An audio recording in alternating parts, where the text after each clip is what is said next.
बड़ा ही एक साफ शब्दों में संदेश दिया है कि जो लोग कानून को तोड़ करके और जन्नत जाने की सोच रहे हैं वो अपना इरादा बदल दें। कायदे में रहोगे तो फायदे में रहोगे, मतलब उनका साफ कहना है कि संविधान सबके लिए है और सबको संवैधानिक दायरे में ही रहना है। जो लोग राम मंदिर पर अभी भी जो है तो अनर्गल बयानबाजी करते हैं और जो लोग ये कहते हैं कि वो बाबरी मस्जिद थी, है और रहेगी, जिस तरह से AIMIM के प्रमुख असदुद्दीन ओवैसी ने कई बार इस तरह का बेतुका बयान और असंवैधानिक बयान दिया कि वहां बाबरी मस्जिद कयामत तक रहेगी, तो वो कयामत का दिन आने वाला नहीं है। भारत एक संवैधानिक राष्ट्र है और संविधान के दायरे में ही सबको रहना होगा। साथ ही साथ में एक बड़ी बात उन्होंने कहा कि हमने राम मंदिर बनाने के लिए कहा था और हमने राम मंदिर बनाया, लेकिन कुछ लोग समय समय पर राम का नाम लेते हैं निजी लाभ के लिए, तो उन्हें ये समझ में आना चाहिए कि जो राम मंदिर में रोड़ा बने रहे, जो राम भक्तों पर गोली चलाए, उन पर जो है इस जीवन में जनता तो दया नहीं करेगी। देखिए, जनता जान चुकी है कि भारतीय जनता पार्टी ने जो कहा था वो पूरा किया है। इसलिए जब तक योगी जी हैं तब तक दूसरा कोई भूल जाए कि योगी जी के रहते उसको कहीं सत्ता मिलेगी, मिल ही नहीं सकती है। उत्तर प्रदेश की जनता ने ये जान लिया है कि योगी जी जो कहते हैं वो करते हैं। योगी जी ने उत्तर प्रदेश को उत्तम प्रदेश बनाया है।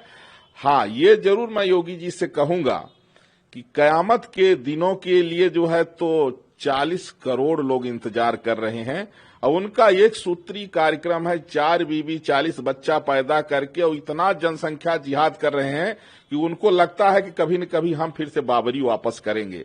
इसलिए कम से कम समान नागरिक संहिता और जनसंख्या नियंत्रण कानून पर योगी जी जोर दें, ये मेरा सुझाव है।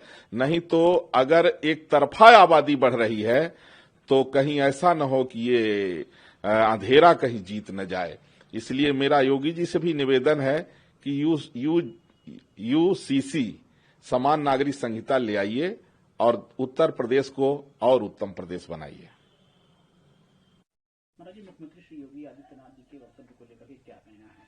पूज्य योगी आदित्यनाथ जी ने जो कहा है वह 100% सही कहा है। कुछ ऐसे अवसरवादी जो समय समय पर राम का नाम लेते हैं, लेकिन जिन्होंने राम भक्तों के ऊपर गोली चलाने का काम किया, जिन्होंने राम भक्तों को अपमानित करने का काम किया, वह रूप बदल करके छलावा से राम को अपनाएंगे तो राम भक्त कभी उन्हें स्वीकार नहीं करेंगे। राम भक्तों ने उसे बाहर का रास्ता दिखाया। जो मस्जिद का नाम लेकर के कयामत तक मस्जिद को याद दिलाना चाहता है, उसे मैं पूछना चाहता हूं, तुम्हारे जैसे जिहादी मानसिकता के लोग जो कयामत तक मस्जिद की बात करता है, वह कयामत कभी आने वाला नहीं है। तुम्हें जहन्नुम जरूर मिलेगा, वो ध्यान रखना।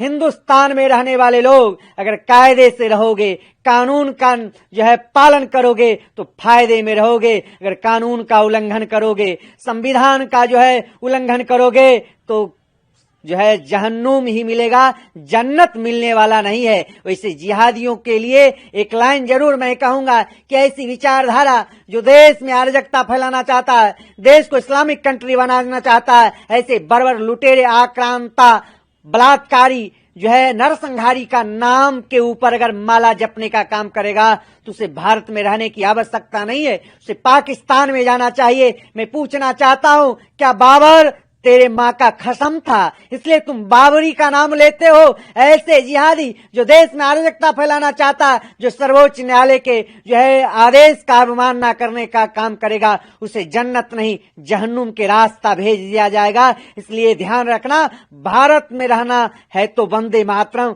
भगवती भागवती माता का नाम लेना पड़ेगा। और जो वंदे मातरम से बगावत करेगा, जो भारतीय सनातन संस्कृति से बगावत करेगा, जो कानून का उल्लंघन करेगा, जो नियम का उल्लंघन करेगा, उसे जहन्नुम भेज दिया जाएगा।